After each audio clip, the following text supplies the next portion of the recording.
ইন্নাল হামদালিল্লাহি ওয়াসসালাতু ওয়াসসালামু আলা রাসূলিল্লাহি সাল্লাল্লাহু আলাইহি ওয়াসাল্লাম। প্রিয় মুসলিম ভাই ও বোনেরা, আশুরা হিজরি বর্ষের প্রথম মাস মুহররমের 10 তারিখ। এটি ইসলামের দৃষ্টিতে একটি মর্যাদাপূর্ণ দিন। এই দিনটি আল্লাহর কাছে এতই গুরুত্বপূর্ণ যে তিনি বহু ঐতিহাসিক ঘটনা এই দিনে সংঘটিত করেছেন।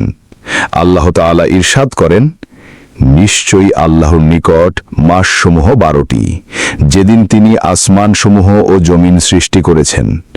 এর মধ্যে 4টি হল সম্মানিত মাস। সূরা তাওবা। মুহররম হল সেই 4টি সম্মানিত মাসের একটি। হাদিসের আলোকে আশুরার গুরুত্ব।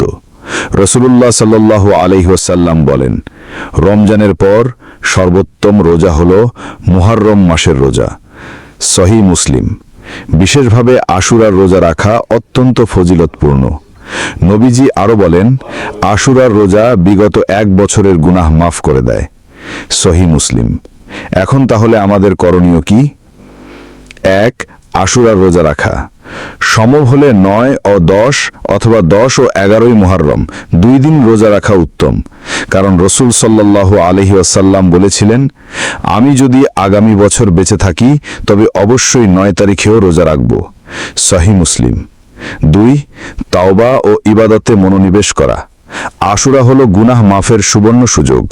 তাই এই দিন আল্লাহর জিকির, কোরআন তিলাওয়াত, সালাত ও দুয়ার মাধ্যমে কাটানো উচিত।